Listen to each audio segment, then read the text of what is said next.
Welcome back, guys, to another episode of the No Anime No Life podcast. And today I am joined by my friends over at the Anime Lately YouTube channel, Sam the Man Chan, the one and only legend, Miguel Parra, and the game master himself, Ray Apollo. And we are here to talk about Dragon Ball Super Broly. Guys, this film was phenomenal, and I can't wait to talk to you guys about this movie. How you guys doing today? Doing great. Saiyan, amazing. Sensational. Oh man. Satisfactory. Yeah, so this I was not expecting what we got. I'll be perfectly honest. The Tournament of Power blew me away, and I really didn't think we could get a better antagonist than Jiren, and we got it with Broly. It was incredible. Anything would have been better than Jiren, but Broly was incredible. This is why I love Ray, because he gives the truth. And James, what's the hate on Jiren? No, It James, was a brick that they threw at Goku. Hey, this is a real strong brick. Go beat up that Saiyan. James, I love you, man. But Tournament of Power was a guilty pleasure, but had no consequences. That's why I'm like, okay. So, And that's fair. so it was just we don't know that. We don't know that yet. For the time being, yes, there were none, but we don't know that for sure. That's a good point. Good We point. don't know that yet. Good So- point, yeah. But it was definitely anyway. enjoyable. Broly, oh man. Yes, James, I'm with you, James. I did not I expected to go in and watching a Dragon Ball movie because I just love Dragon Ball. It's hype. That's the hype anime. We know that. And I expected to go in and have a good time. But I did not go in I came out having had a great time and wanting more of the lore that they started to build, which is a first for me for Dragon Ball. I was like, they have lore now. I need more of this. Please more.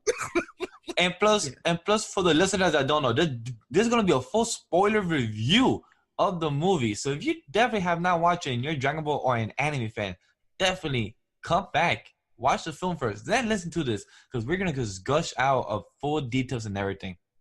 Oh yeah, we are not holding anything back. So let's dive into the beginning of the movie. So I love the introduction of Frieza. This is a young Frieza that we've never seen before, introduced in a really cool way. I love how red his eyes are. Like, he's so terrifying instantly in that moment. I Question, think his entire skin was red. question Like, it was about that, reflecting yeah. purple. Were you guys bothered that his skin went from pink to red?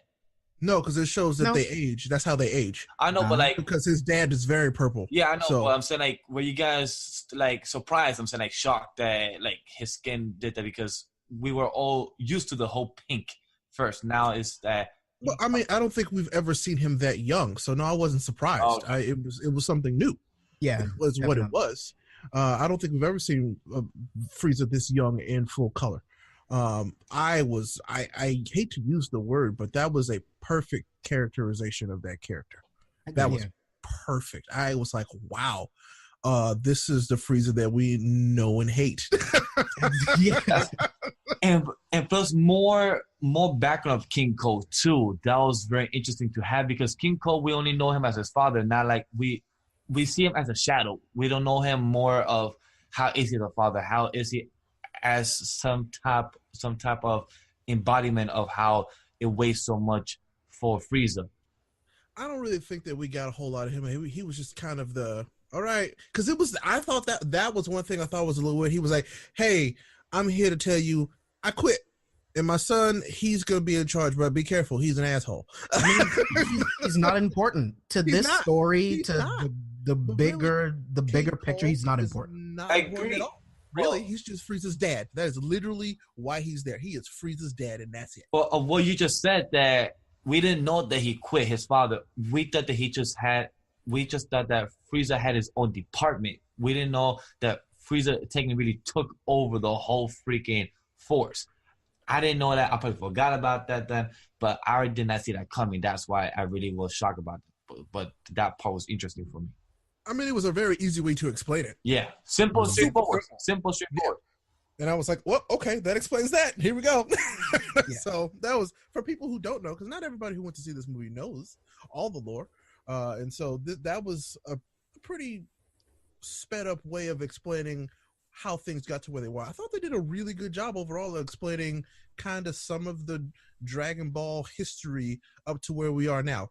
It's still a movie, so you have to you have to pack it in. So and I thought they did an all right job. Like they still spent, I think they spent just a little bit too much time, kind of trying to explain some things. They kind of got hung up, but they had a lot of characters to kind of build up and explain, and let you know where they were when things were happening. So I was like, okay, I get this. This is working out.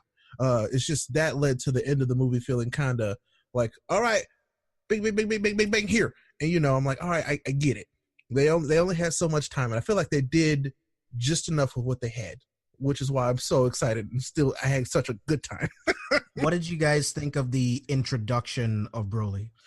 Like him, the very first time that we see him in the chamber with Vegeta. That's what but actually in the chamber was, because I just talking about him in the planet, but him in the chambers, like the first first act, like the first 30 minutes, right? The first time we see them is when King Vegeta goes to check on the kids. He goes to check on Prince Vegeta. So essentially, because and then the whole first act really shocked me of how long it was. Like the whole Planet Vegeta, the whole Broly thing of him Broly leaving, being exiled.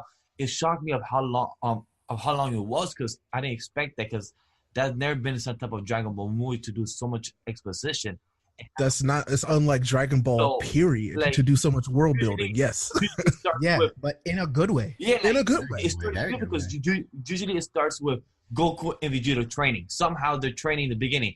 And I love that of how it was just exposition. And I love that because Dragon Ball is not known for that. And that's beautiful. Yes, they started with story. That's what they did, and it was great. I really enjoy getting to see Planet Vegeta, because we don't ever really get to see that much of Planet Vegeta. We got to see different parts of Planet Vegeta, and I was like, this is great. Yeah, we've never seen Goku's mom. Exactly, and that I was like telling her, I was like, oh my god, we've never seen her before. And she's like, I don't know what the hell you're talking about, but okay. But I'm like, we've never seen his mom before, and I was like, wow. She looked a lot like the Saiyans that we saw in Tournament of Power. Yeah. That's kind of true. true. Yeah, kind of. Yeah. She looked a lot like a Universe 6 Saiyan. So I was like, that's interesting, but all right. For sure. Yeah, but I mean, you can't really blame Frieza. As much as I hate him, you can't blame him for wanting to wipe out all of the Saiyans. Because I mean, if Vegeta and Goku were on that planet, like, he would have no threats, and he would have been able to conquer the entire universe without any issues. This is like, so when you think about it, Frieza is justified in what he's doing. I would say justified, because that's still justified for his own motives. He's justified. I mean, like, his own motive was based on the legendary of a fairy tale that the Saiyans used to do. But it wasn't true though. Nobody knew it was gonna come true or how it could come. I thought he had the vision like Beerus does, though, and that's why it felt more real to him. I was pretty sure that Frieza had the vision.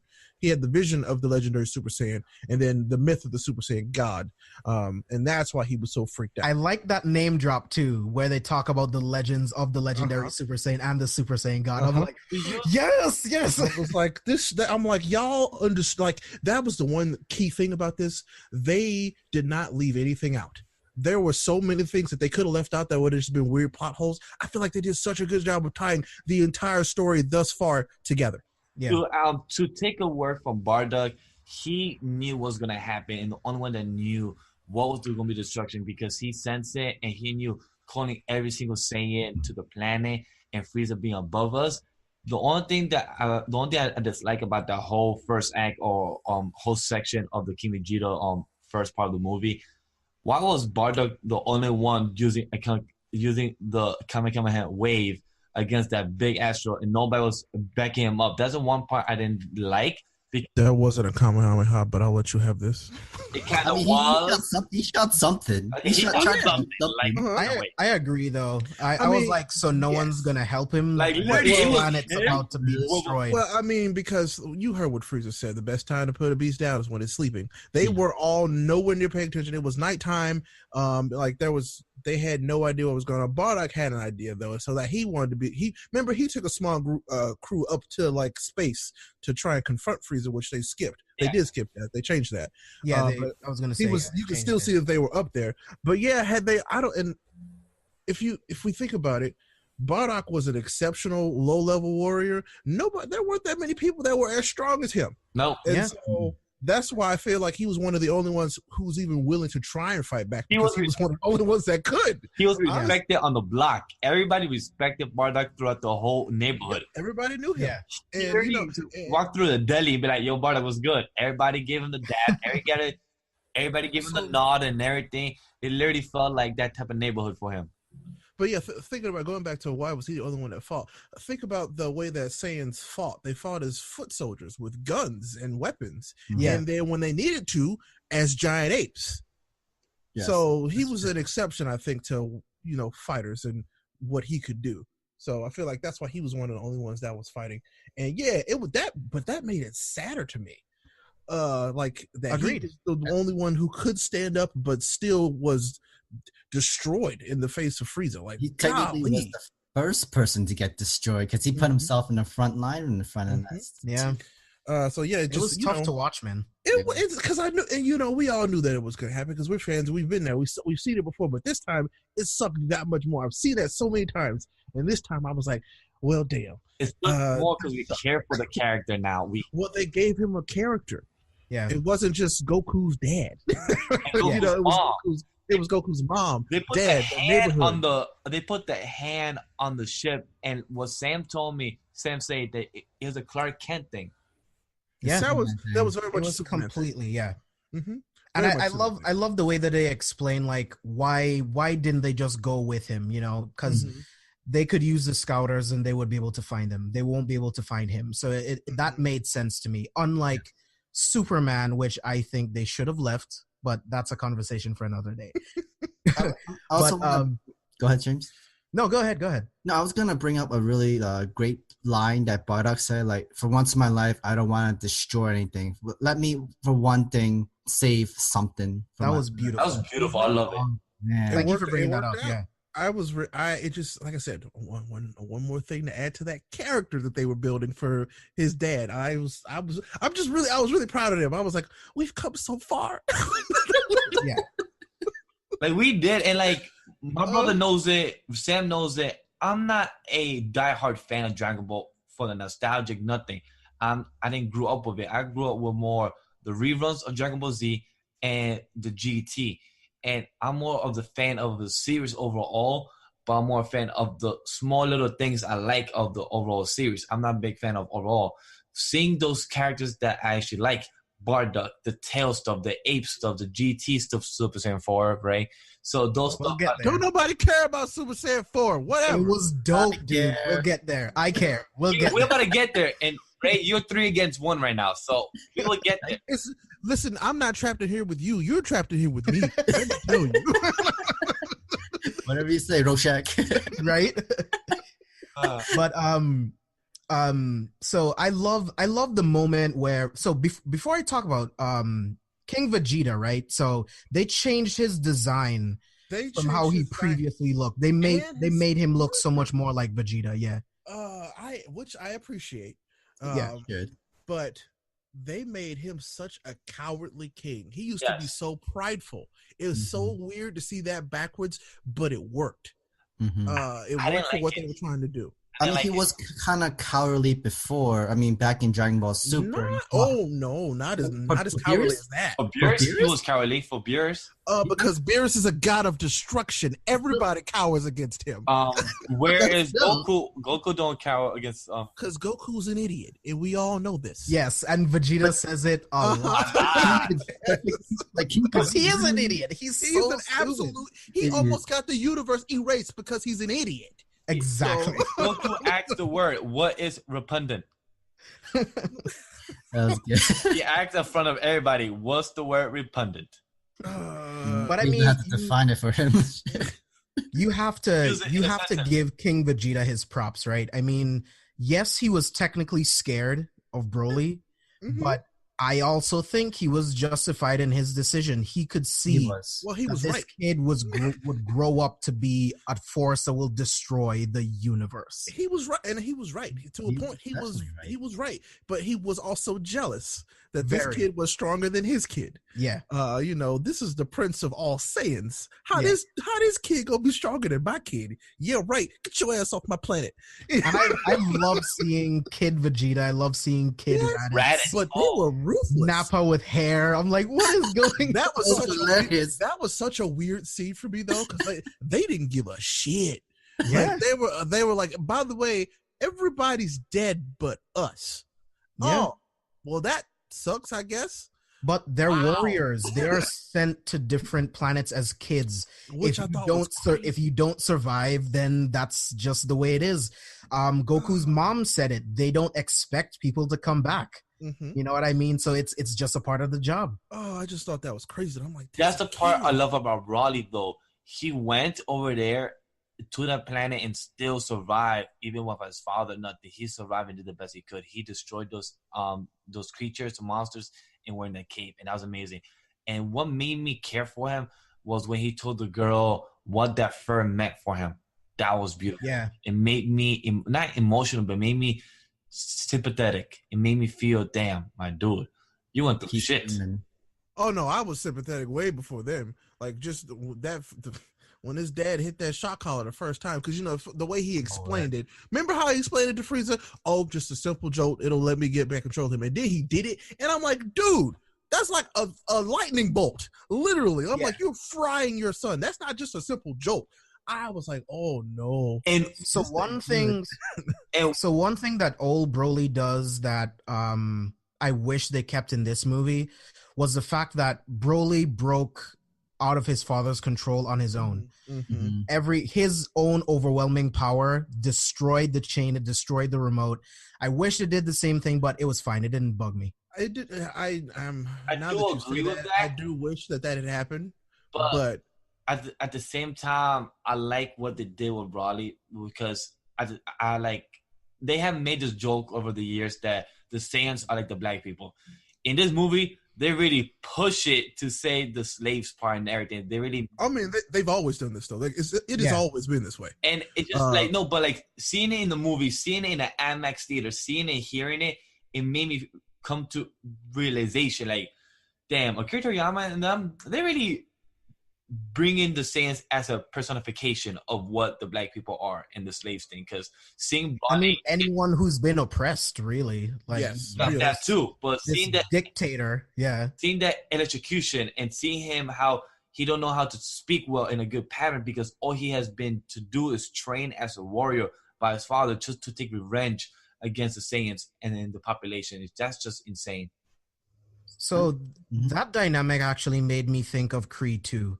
Like Ivan Drago brought up his son from the moment he was born to be a fighter, to take down Adonis Creed, the son of Creed. You know what I mean? Like, this film has so many good story beats, and we were talking about this before the podcast, but Miguel, that guy that was saying it didn't have any plot, like I don't get that at all, man. It had several plots. I mean, they had several characters. The fact that they gave Broly a supporting cast. Yeah, Broly got a supporting cast. He did. An old man blew my mind. An old man and a girl who some people, aka King of Lightning and his friends on Twitter, said that she has a fat ass. I'm like, wait, what are you guys saying? Because I didn't see a fat cake. I just saw a small green cake.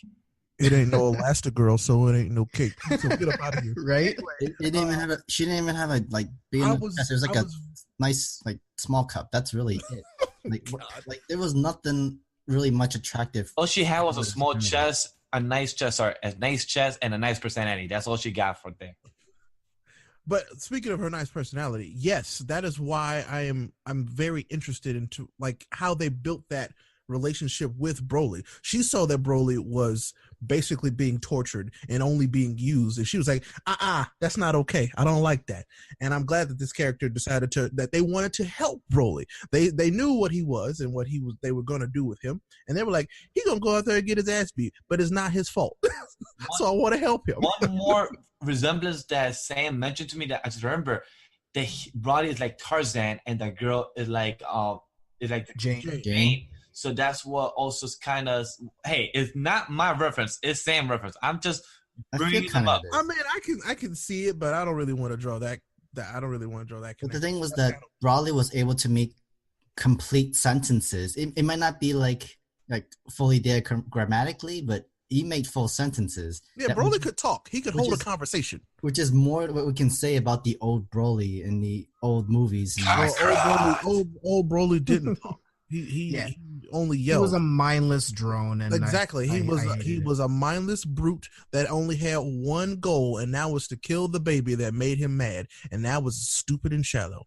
But in this case, that wasn't the case at all. He was used and abused and had no other means of connection to anybody, or he did have a connection to one thing, but then his dad ruined that. His dad was terrible. That story was really sad. He was basically, brother was like, I had a friend, and then my dad shot him, and then we weren't friends no more. Wow, that's shitty. It's kind of like you playing with a nice teddy bear when you're a kid, and then your father wants you to stop playing with teddy bear and go and study and play with the books, and your dad just breaks the teddy bear, breaks it apart, and throws it in the garbage. You'd be like, that's my only friend, though.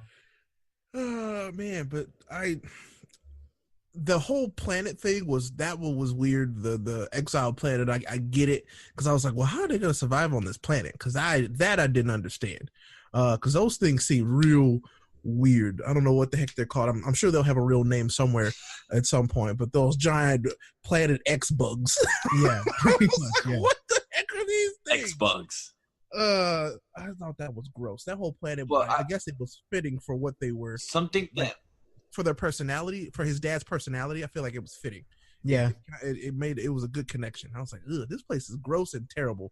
How could you raise a kid there? Something that I want to add that we haven't touched on yet is the transitions and flashbacks that really are done magnificent with all the transitions that Frieza, Goku, and Vegeta talk about, with all that they've been through. The Frieza fight on Namek, the Cell, the Majin Buu, and everything.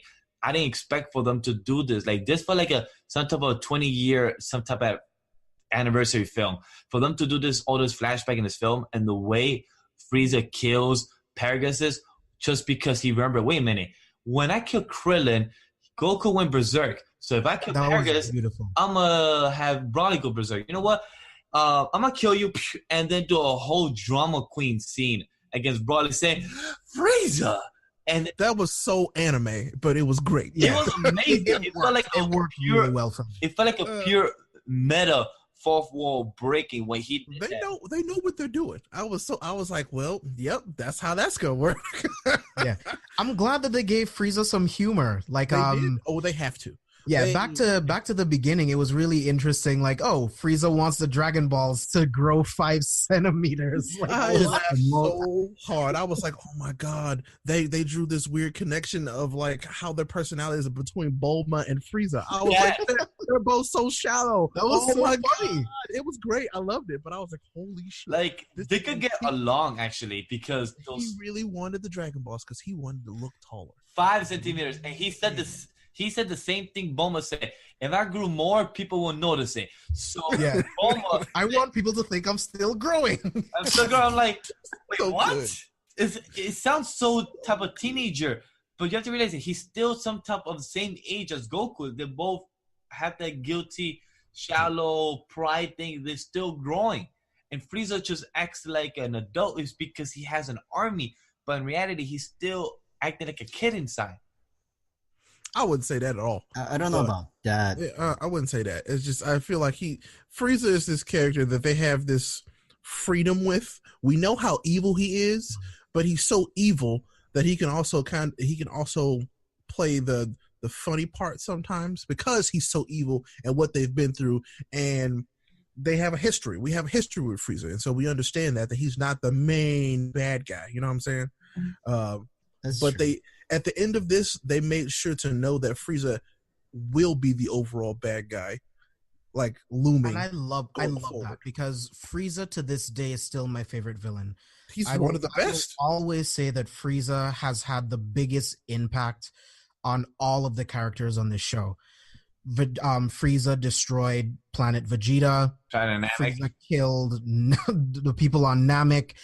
Killed Krillin. Like, there's so much stuff. Yeah, there's so much stuff that Frieza does that really brings all of Dragon Ball together. Like Cell was great, but I don't feel like people remember Cell, and I don't think that Cell impacted them the way that Frieza did over all of Dragon Ball. Cell used to be my favorite villain, used to be. But seeing that they keep bringing Frieza back and making him a better character, adding character development, adding more depth into, he was before a one-dimensional character, but after a while, the more and more you kept bringing him back and talking about him, he became a three-dimensional, five-dimensional. There's more layers and layers of him, where at the end of the movies, Gogeta grabbed him and said, don't do it. They said, okay, power down, and left.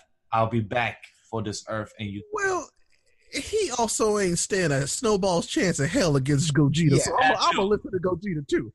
Yeah, Frieza is smart. He's not Frieza ain't dumb. Yeah, he ain't dumb. Like he's oh man. But we'll get there. I do want to jump into the beginning of the fight though.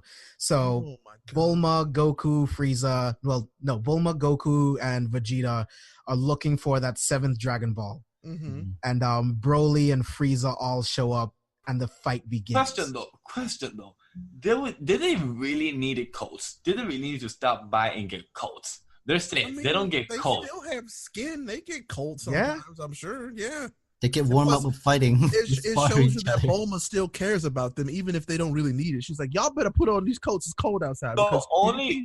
She's 100% bundled up. She's got on like a spacesuit. It's hilarious. The only reason they made those coats because Chris Sabat wanted his name on it, even though he didn't get his full name. He only got Sab. Yeah. I think that was just an homage to him. That was it was really cool. He did it. Now I want one. He did ask Toei Animation in Japan, for this codes, can I have my name on it? But they mess up. Instead of writing Sabat, they just wrote Sab. I'm sure Sab fit better than Sabat. So that's I get it. I understand. I agree. But I thought they looked cool, and I hope they'll probably sell those jackets too. That's another reason why they had them. I was just gonna say it's merchandise. Yeah, exactly. But no, I thought it was cool. It was a different look. Like they had to give them a different look for the movie. They always give them some sort of different look, and these jackets were a part of that different look. But speaking of the looks, when that fight started, was amazing. Looked incredible. The animation is so good. It was so good. Very colorful. I love the art style. It really, a lot of different they colors. chose great color. Whoever was the animation team, even though animation in some scenes were not there, but overall it was there because they put animation to the great breaking fall. The dimension was my favorite scene. That one was a little weird. They'll have to explain that more later. I have some thoughts about that. And we'll get to that. But I think my favorite part from that was that Vegeta actually won against Broly in that first round. So that's what I want to get to first. So like when they land, all right, Frieza's like, "Hey, show me what your boy can do," and he's like, "All right, Broly, go fight him." And he's like, Vegeta, I'm gonna get my revenge. And Vegeta's like, "All right, kid, you want to come at the champ? Here we go." It's not my fight, but if you want to go, he's like, because like he's telling him, he's like, "Oh yeah, this is King Vegeta's son," and Vegeta's like, "I don't give a shit. That's been done for years. I wasn't even there." Exactly. That ain't my problem. Okay, if you want to fight, we'll fight, I guess. And does Vegeta work this man? Like, right? Vegeta has fought so many powerful people, Vegeta finessed this dude. Broly's like, all right, I'm gonna whoop on him, and Vegeta's finessing him. He like fade after fade. Vegeta just like having a good time. But Vegeta recognized he knew skill. The fact that he was really fighting throughout the whole thing. And I think that they kept that from Super. They know that Vegeta's the smarter fighter. He is. Definitely. And he noticed that. He noticed the technique. He noticed that this dude was obviously getting better as they were fighting. Because I'm like, but he did not realize that that was his mistake when they were fighting Goku Black initially. And I think he learned from that. That was the only one they didn't reference, by the way, if you think about everything they showed. So they did not show Zamasu and Goku Black at all. They did it, right. They showed everybody else but them. So I thought that was interesting. We'll talk about that too. But yeah, Vegeta, his transformations were actually godlike. When he turned Super Saiyan God, dude, my jaw was on the floor. I'm like, our theater erupted in applause and yelling, and I was like, yes! It was so good. And I was like, you know what? Like, that just proves to me that Vegeta is just he is the hard worker because that power was given to Goku. Vegeta earned that shit. He figured out how to make these levels work. And golly, man, that's a really good point, man. Because in the Frieza saga, Krillin had to die for Goku to turn Super Saiyan the first time. You know what I mean? Every transformation that Goku has, it's a matter of circumstance. With Vegeta, besides in Super. Except Super Saiyan 3, he actually worked for that one. Well, I mean, we never see him. Well, we know that Super Saiyan 3 is it's an imperfect transformation. That's why he doesn't use it very often. It does the job, but it's not a good transformation. Yeah. That's why they don't use it. They know that Super Saiyan 3 literally kills you, so that's why nobody uses it. Yeah, but I just thought it was crazy that Broly in his base form was taking on God level. Yeah, I'm like, what? And Goku was also. That's when Goku was like, "Hold up, wait a minute. Yeah. This man is fighting. Let me get some. I want a piece of this." And then he got the brakes beat off. He got fucked up, dude. I want to say he got that Loki treatment. Sam, you stole my line. Sam, you stole it. I said that worse than Loki. That was worse. Oh yeah, this is much worse. But he got his ass. I was like, okay, Goku. I'm like, oh yeah, Goku's about to fight. He got all stretched and limbered up, and he's like, all right, we gonna fight. 2 minutes later, Piccolo calling, hey, you all right, man? Right? You getting your ass whooped. When can Piccolo telepath? Since when? I was like, hold up. That's always been a Piccolo thing. I know, but it's just. I was like, just to see him actually do it, like, yo, brother, you're good, boy. You're good. He's literally been doing this forever. Yeah, I know. It's like, I want to help, but I know it would just get in the way. I was like, hey, guys, he learned. I'm glad he recognized. Well, no, he knew. He was like, hey, if I show up there, this dude gonna kill me, and that ain't gonna be good for nobody. So I'm not gonna show him. And also, the thing is that remember, Piccolo cannot leave. Remember, he's a stepfather of Gohan. He can't leave. Oh, whatever. Gohan's a grown-ass man with a kid. He got his own stuff to do. Where Gohan go at? Where Gohan at? Because he wasn't here once. Gohan, no, he ain't useful in this situation no more. I'll be honest, I didn't miss him at all. Yeah, me either. He wasn't. He would not have added anything to this. He has become such a useless character. They did that on purpose. They Gohan out of his own show. What's that? Trunks and Goten was more in this movie than Gohan. Yeah, they're more useful. Well, they're more Saiyan-like than he will ever be. So that's true. Whatever. Well, by the way, I flipped out when I was like, "Oh, Bulma's just gonna answer her Apple Watch," and then she had a flip watch, and I'm like, "Why does this watch flip?" I was like, yo, Japan, are you trying to foreshadow what's your next Apple Watch right now? The Apple Watch that flips up into a smaller phone. I was like, yo, Japan, are you trying to foreshadow what's your next series in the next 5 years or something? Because if this is the case, I'm saving my money right now. So I got to ask y'all something though. There was a point where when Goku decided to go Super Saiyan God Super Saiyan, that the animation style changed drastically. Yeah. Yes. Was that jarring to you at all? It was more of the 3D style. I loved it. This was the first. Like, they've been trying to perfect this for a while, and this is the first time that for me it worked. It looks good. It was brilliant. It looked so good. I was actually like, this is the first, like, because they tried it in Resurrection F. They did. I remember, and it didn't look so hot then, but now they've got it figured out. It looks so much better. It was beautiful. I didn't like that they added the white part because people first thought that the white part was going to be Ultra Instinct. Well, that's the point.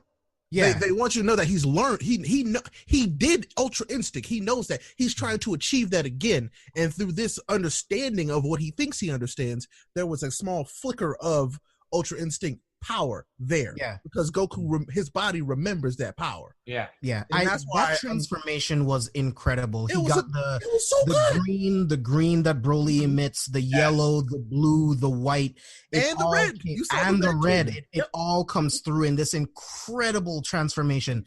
That is the best I've ever seen in Dragon Ball. Period. It was yes, 100% agree with you on that. Since you said that part, I actually want to bring in the part where the moment when Goku went Super Saiyan God, his red mode, he actually literally used his red glow or something to stop Broly. I was about to say that again, Sam. That's a new technique that we've never seen. Sam, stop taking my thoughts. That's a new technique that they've foreshadowed, forever. I don't know if you remember the intro to Dragon Ball Super. Yeah. It was a technique that it's a part of the training that they don't ever show Goku doing, but he's been training how to more like focus and actually use his ki. Yeah. Mhm. And this was the actual usage of that technique. I don't know the name of it yet. Somebody has the name of it somewhere.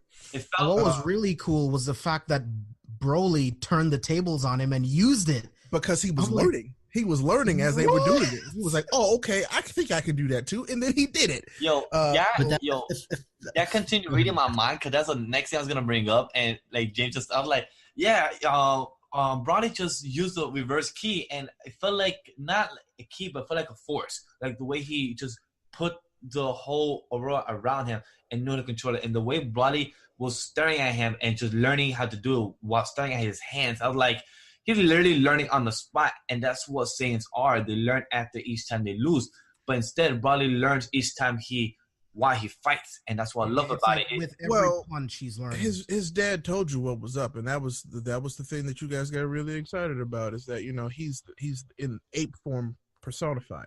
Super Saiyan 4. He managed to figure that out. Dude, I lost my mind. I was like, it took me a couple seconds for it to click. I'm like, wait. That's essentially what Super Saiyan 4 is. Except without the whole fur body. It's using the ape form in your normal form, but keeping the same power and the same speed. And Broly can do it. I'm like, yes, we get Gogeta, we get Super Saiyan 4. Like, what you get now is that's what I'm going to call henceforth. That's a legendary Super Saiyan mode. I think Super Saiyan 4 is dead. It's legendary Super Saiyan mode. That's what that is. Like that is 100% legendary Super Saiyan. But is that's something that I would love to know what they're actually gonna call it. Yeah, same. But I think it's legendary Super Saiyan 4. I don't know how to comment on that, but I like the name though. But one thing I want to ask you guys, with the animation, with what Ray said, that being so on fleek with all the redness and everything. Don't use that word ever again. Sorry, the animation being on peak of how it was. It didn't help. Being also fly of how it was. Are you making fun of my age like that? Wow, I'm offended now.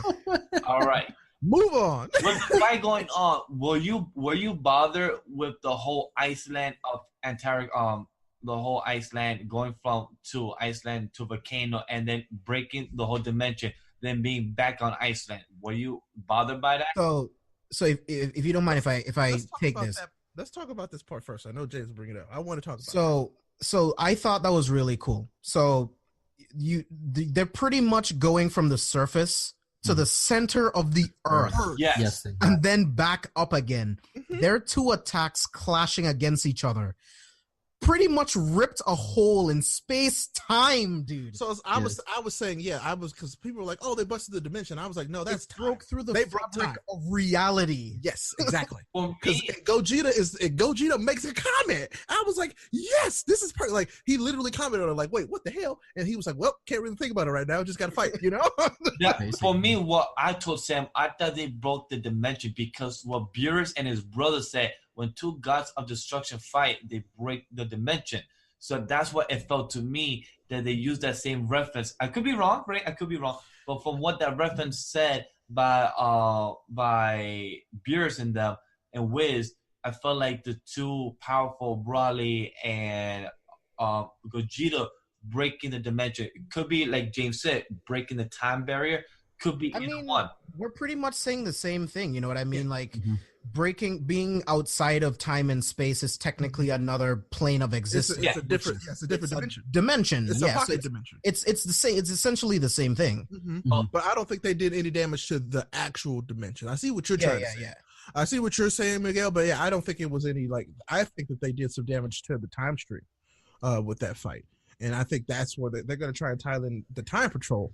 And so that is going to be interesting for the next arc of Super to see what the ramifications of what they did are. I mean, because this is going to be like the first 2 seasons of Super. when it comes, we move on, right? Let's talk about the Piccolo training them how to fuse. Oh my God! Okay, wait. Before we get to that part, I want to get to the part of how Goku and Vegeta escape from Broly. Yes, right. Let me say it. Do not take my thunder. I don't know. All right, it's all yours. I love how Vegeta and Goku is getting an ass kick, and then Goku knew what to do, It's like, you know what? Vegeta, come with me. Literally said, hey, Frieza, tag, your turn. And literally disappeared for 1 hour. Frieza got 1 hour up. because they messed For up. an It was hour. like an hour. Yeah, it was an hour. 1 yeah. hour because they messed up the fusion twice. So Yeah. 30 minutes each. And Frieza was getting his ass kicked, had to go golden. Still was getting his ass kicked. Pure gold. For an hour. I loved it. For an I was like, hour. you deserve this. You Oh, yeah. deserve this. The whole earth. My theater was losing their Oh my God, minds, yeah, dude. same. He was getting Everybody- fucked up. Everybody died. The It was whole so earth could have good. been destroyed while the hour of them. That's a good point. I was That's a loving really it good though because Piccolo was just there. Like, I have to teach these idiots. I had to do a freaking fusion dance. Idiots. And I love how detailed was the 45, 60-degree angle, the fingers. It had to be. Yeah, because it has to be perfect. It has to be perfect. And I love the callbacks to Go Tanks. Like Yes. the first time they tried it, they Yes. got really fat. fat. First time they tried it, they got really skinny and Skinny. old. Like so was good. dope. I'm like, those are the mistakes that you can make with that. Like it's a real thing, and I'm glad they brought that back because not a lot of people know that. They don't. And I loved it. I thought it was good because I remember I learned about that first in Dragon Ball Tenkaichi 3 because you could do the fusion dance wrong in the game, and you were stuck with the bad fusion if you messed it up. It was great. It's so good. I also like that they kept that how Vegeta really hate doing the fusion dance and everything. You actually see him doing a dance pose. And But Yeah. like it was still kind of reminiscent of like they were like, we know that you've danced before. It's like, but you know that you hate it. Like, Yeah. I'm glad. I was like, Yes. you know that you hate it, but I'm glad that they were like, he's gonna do it. I'd rather let Broly kill me. I love how he blushed though. I love how he blushed because he's like, I'd rather die before do this dance. But then Goku said, how about your wife Bulma? How about your daughter? How about Trunks and them? He's like, He didn't mention Trunks. It didn't even yeah, matter. he did. I know.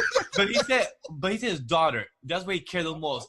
And your Like- precious Bulma, yeah. He's like, I love that he said, you know "Your what, Goku? precious Bulma." I love that he said it like that exactly because Bulma is very precious to him, and we know that. And I'm glad they keep building on that And relationship. Goku. Vegeta is becoming a better character with every single episode that I see him It in. seriously is, and I'm so happy because he's a really good character. He's a He like is. they realized, oh, we have something special here, and they finally started to build on that character. Because people really wanted him to be a bad guy again, and I'm like, Vegeta can't be a bad guy no more. No, He has too much. no. No. He has a fatherhood. He is a brother. Although That's right. we did see his ruthlessness was still there for a split second when he fucked up Broly right there. They were Oh, like, yeah. hey, Yeah, he fight was gonna over. kill him. And Vegeta was like, nah, man, this dude ain't no good. And so I was like, See, I'm not gonna the Vegeta's the smart one. He is knows that he has to put him down. And plus Goku's like, Vegeta, what you doing? Like, Vegeta, he's like, Vegeta, you're trying to get rid of the guy that's gonna make me stronger than you. What are you doing? well, before we leave of the fusion dance of Gogeta, I love how Goku is that cocky because Goku said, we need a name for him. What can we use? Like, Goku didn't say that. Gogeta said I that. know, Yeah, but I'm Gogeta. saying no, but that's him. That's him being Goku because No, it's not. if That's him being Piccolo said, Gogeta. it's because Piccolo say, you guys could go leave. You're like, nah. We need a name. How about this? How about that? Gogeta. Okay, now I can go. I mean, that was fan service for us. Yeah, definitely was. Definitely. But then if they didn't say their name is Gogeta, everybody would have been mad. I would have though. flipped. Yeah. I would have been the upset. name. That's what I'm I saying. need the That was name fan drop. service for us. It was the Yeah. show. It was them recognizing that they needed to take the time to identify that we're finally getting Gogeta in canon. Yes. Like Finally. big deal. I was so name happy. included. If you're just gonna Oh, have to form a no so name, happy. I'm gonna have to slap someone. So We all knew there's no way they were going to do that. There's no way. But Gogeta, talk about an incredibly powerful character. I will go on record saying that Gogeta is stronger than Vegeta. Oh, Yes. definitely. Oh, I think so for sure. They Obviously. It's they a rewrote stronger that fusion. It is the much stronger fusion. Now, well, before they used to say that the Porter was the strongest fusion. Now, But this confirmed for me that the fusion dance is the strongest fusion of those two. yeah, screw the ear. 100%. I can't remember her name, but if she didn't make that witch, Broly was dead. yes. She was gone. Thanks. Mhm. Oh, like that move would have killed him. Yeah. And Whis knew that. Yeah. Whis Yo, was like, well, I'm this is over. so glad you brought up Whis. So I'm glad that we got at least like 3 seconds Oh, of Broly fighting against Whis. when that happened, the theater was like, oh no, don't mess with him. You could tell. You could tell Whis was bored out of his mind. He was like jumping around and dodging. Yay! Sometimes this is fun. Whis was like, "Oh, you're cute. You guys should do something. You're adorable." Whis is on another level. Like I want to see him fight. Like he's. I think we get that the next season of Super. And then you got Vegeta coming in front of him and saying, I got this. That's like, okay, you guys are finally working together. Because Whis could have ended it in an instant. So, yes. Of course. And that's why I'm like, okay. I love how Gogeta came in and told Frieza, you see? And then Frieza was like, who are you? Like, Goku and Vegeta fusion. Like, another thing that you guys got over me? Like, I did appreciate that. Frieza was like, God damn it, y'all keep finding ways to get stronger than me. It's like, well, you've been dead a long time, Frieza. But I also love that was Frieza accepting that he will never be stronger than Goku and Vegeta. Personally, he won't. They don't know that, but he knows that he'll never be stronger than them. You know what pisses me off about Frieza? Even the whole, like, him being like a kid, he's like, I'm not, no fair. It's like, damn, that's like pretty kiddish to me. Yeah. I mean, he fits his height though, but still. Well, he's always gotten his way. I feel like that's a more spoiled attitude than kid. Yes, definitely. If Frieza actually trained, he would be insanely powerful. Because remember, at the beginning of Super, he trained for a couple months. I think and he was Super Saiyan and above. Exactly. He was on the level of Super Saiyan Blue. Like, if he trained as much as Vegeta and Goku trained, he would be next level. But that's not in his character, and I do love that. That's just the way he is. That's not in his character. For some reason, he still thinks that he's powerful enough, and he doesn't. He doesn't need to improve. Yep. Like, he doesn't get it, but he'll learn. He learned the hard way. But I really want to talk about Gogeta. Go ahead. That animation for Gogeta was incredible. I was blown away. Was so smooth and fluid and controlled. I was like, wow, this looks so good. I was like, I miss Gogeta. Gogeta is so fucking cool. He's so cool. Like, so one thing I really appreciated about the animation too is when you look at the anime series, when they're fighting really fast, I feel like they take shortcuts. They take shortcuts with the animation. I felt like all of the fight scenes were in camera. It was completely focused. You could see everything at all times. Yes. Oh, it was so it's not just blurs. Like, it takes you everywhere and it covers everything. Man, and then we got to see our boy's special move. I saw that Soul Destroyer, dude, and I was like, he about to dust his ass. The theater lost their minds. Oh man, I was like, that rainbow orb is death. That's done. Although I was a little surprised that they didn't let them call it the Big Bang Kamehameha at the end. I was hoping for it. I was hoping for it, but we all knew what it was. Yeah, that was good enough for me. Yeah, I was like, okay. Just seeing it be done is amazing, and I love how they say it can only last 30 minutes. It gave you an idea of 30 minutes. It showed you like, okay, this could last. I was hoping those 30 minutes better not end up. Those 30 minutes better not end up at a close call where somehow he loses. I was hoping for not a back Goku situation with Trunks. I was hoping that, and seeing it where Gogeta was about to win with the last attack when Whis said, "Oh, it's about to be over." I was happy that Gogeta was winning. And somebody come in, Uncle Beers come in and take the win. I was happy that that's a good point, Miguel. Because I mean, they did it in Super. You know what I mean? Like, cop outs like that. They've done cop outs like that forever. Yeah, like Goku's, he was seconds away from finishing Jiren, and then boom, he lost his Ultra Instinct.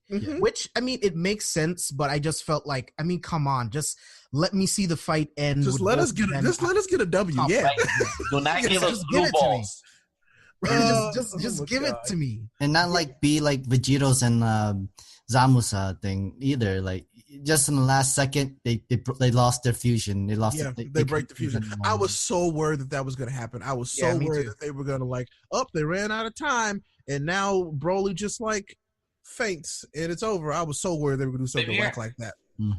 But I was also secretly in the back of my mind like, well, if they do bust out of fusion, I guess we get Ultra Instinct ? But that didn't happen, and I'm also glad that didn't happen. Same here. Yeah, because I mean, save it. You know what I mean? Yes. Like Broly is going to become. I need- really hope that he joins Goku and everyone else. He will. He's a staple now. I He's a hope staple that now.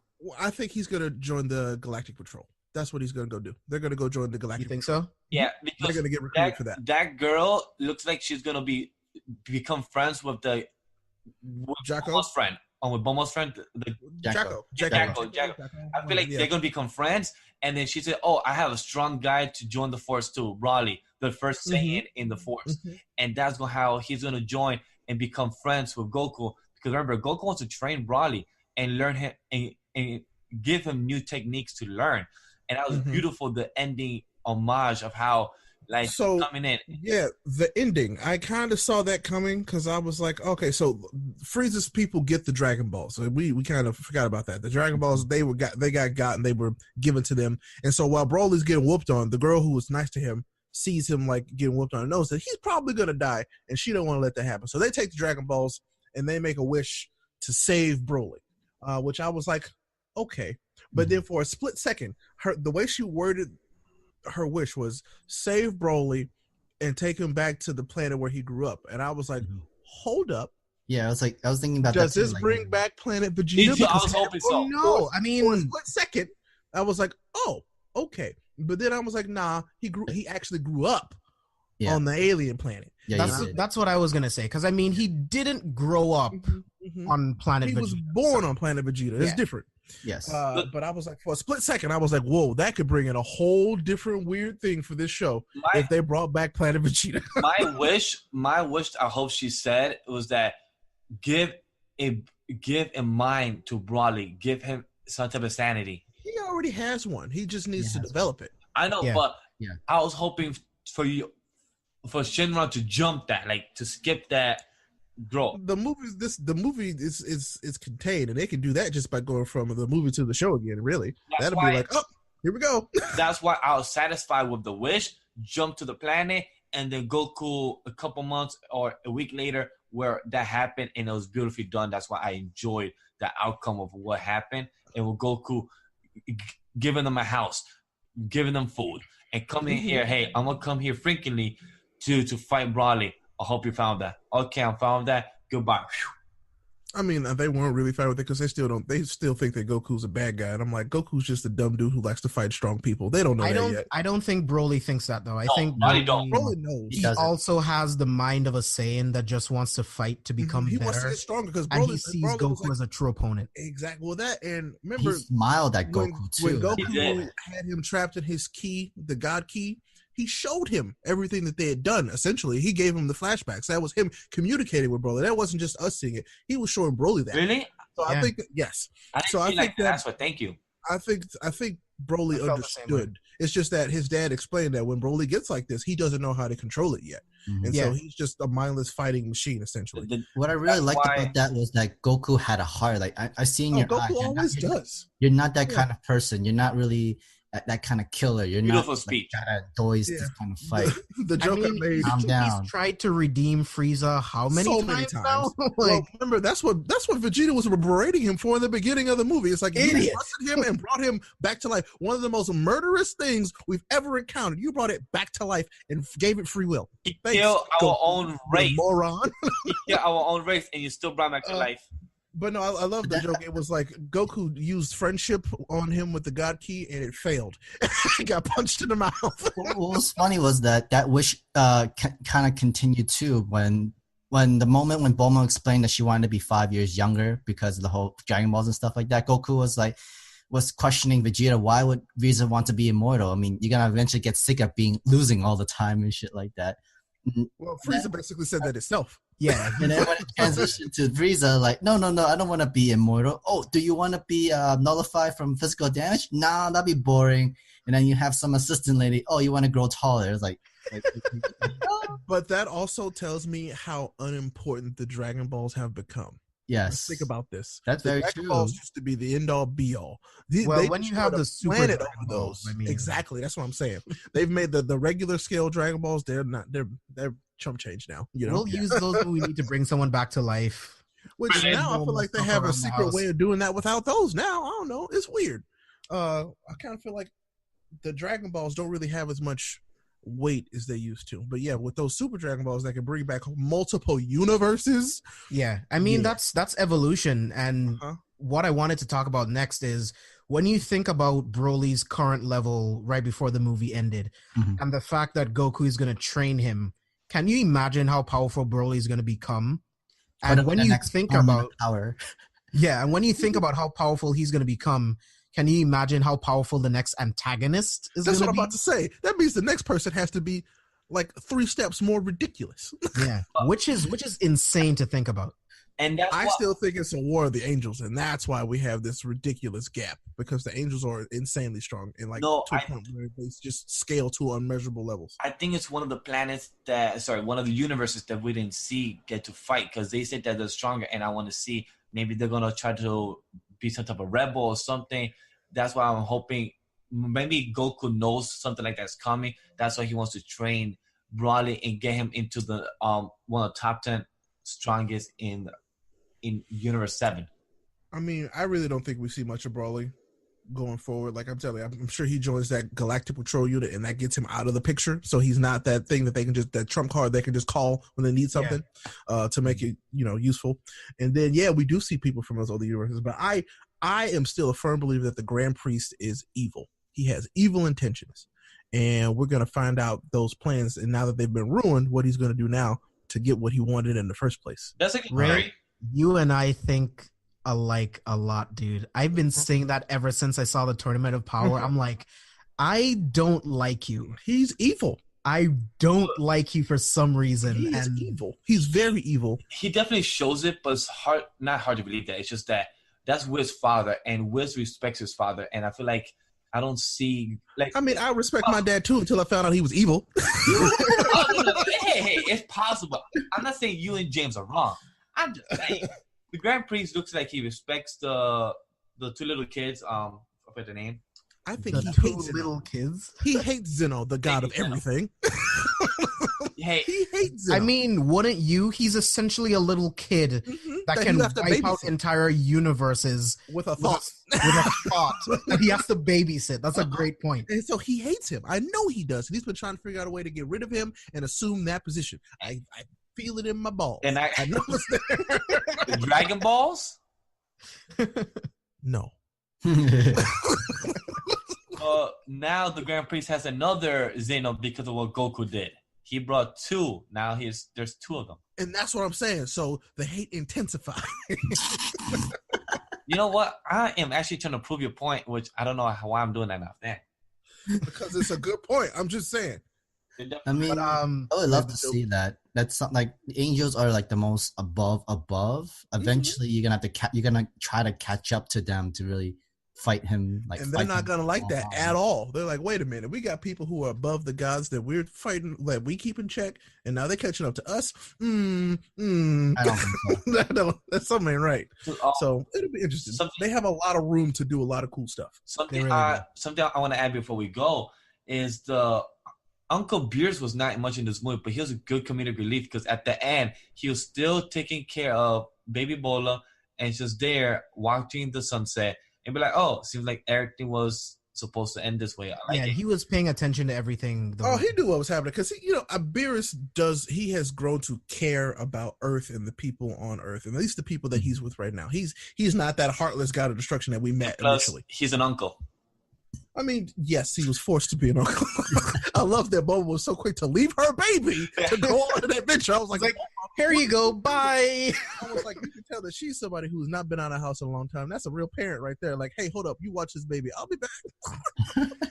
But I want each of you guys to give me like just your overall thoughts on the movie in general. Like final thoughts on the movie. Usually I go first. I'm gonna continue this trend. As a Dragon Ball fan, not a Dragon Ball nostalgic person and everything, I get things from my brother who put me on the series, and I always watch the reruns, but I hated Planet Namek of how much filler freaking episodes it took for that to happen. I never loved the series, but I was a fan. Dragon Ball Super Broly made me appreciate the purity that it could be, what it could be of Dragon Ball, and hopefully it continues in this direction. If it doesn't go, I would be kind of sad, but hopefully it does. And Akira Toriyama does the fandom right. Could be wrong, but hopefully it does, because Dragon Ball Super Broly made me love the series a lot, and this was a great fucking goddamn year to start the anime movies of this year. Okay, Ray, you want to go first, or you want me to go next? Oh, go ahead. Yeah. Okay. Well, Dragon Ball, I wasn't that huge either fan, but I know what it. I've grown up with it, watched it as well, back to back with all my other cartoons as well. I do love the score of this movie because it was fantastic. And I know a lot of people didn't really like the music, but I kind of did like the music on my side. I mean, like, it still hyped me up. It still got me in that good beat higher. Music was lit. I liked it. I liked it because it literally hyped you up, get you pumped, and then got you ready for that fight to go see. And it did its job. And then there was some remix to the older songs as well, and it worked. The animation was beautiful. It was so colorful. The whole breaking dimensions in time, like, wow. I think it's a fantastic movie, and that would put me in that top #1 best Dragon Ball movie of all time. And I don't think anything could compare to even that. Nothing's touching that. So I have that nostalgic, feel for Dragon Ball Z. Now Super has been amazing. This to me was an evolution of this series. It took a good jump into what this anime can be in the future. Is that it can have all the hype and beautiful fights, but now it can also have a decent story and tale. I hope that they decide to want to keep telling this caliber of story. I mean, it's still not the best story in the world, but it's so much better than it's been. We deserve this. Like, this movie was phenomenal. Like I said, the animation was great. The characterization of all the characters that we got was actually pretty spot on. It was good. Like, I like the changes that they made. I like that they kind of planted their flag and making sure that we know that this is canon. Gogeta being here is a statement, and he made a statement. That character is crazy powerful, and I loved it. Like, they went over the top in the best way. A lot of these other movies had cop-out endings that just kind of made them seem irrelevant to everything else, and they knew that. This one, they were like, nah, this one counts, and we're using this going forward. And I really appreciate them respecting us as fans and an audience for this movie. It was a good time. I would love to see this again and have this DVD in my house as soon as possible. Likewise. Yeah. For me, like, Dragon Ball was one of the first anime I ever watched as a kid. I remember rushing home so I can watch Dragon Ball on Toonami, and it was everything to me. I loved Goku. I loved Vegeta. Like I mentioned before, the Frieza saga is pretty much my favorite arc of Dragon Ball, besides the Tournament of Power. And I just loved everything about this film. It took everything that I loved about Dragon Ball, all of the callbacks. I thought the animation was absolutely phenomenal. Definitely the best animation in all of Dragon Ball. The fight sequences, like we mentioned before, were incredibly choreographed. It was all in focus, in camera. You got to see it all. We got to see some new techniques. Dragon Ball has been running for so long, and it's so nice to see something new and refreshing with these new techniques. The new way to animate the power-ups, like getting to see Gogeta being finally canon, getting to see Super Saiyan 4 become canon in a new way. This was an origin story of Broly. And I love the fact that we got some Bardock, we got to see Goku's mom. I felt like this film paid homage to everything that came before. It was a great standalone film, and it sets us up for something really interesting that's going to come later on with the next arc of Super. And we hope. I'm just over the moon about this film, and I absolutely love it. Like Sam said, definitely the best Dragon Ball film ever. Period. No question. Agree. Mm-hmm. Definitely. Yeah. So if you had to give it a grade, what would you guys give it? I would love to give it a letter. And Yeah, let's do letter grades. What would you give it, Ray? This is getting a solid A for me. Like, this was everything it needed to be fun and interesting to watch. And I feel like it was also easier for people who don't really know much about Dragon Ball to come in and actually enjoy. Agree. I took my wife, who's only like kind of partially seen some Dragon Ball, and she enjoyed it. She had a good time.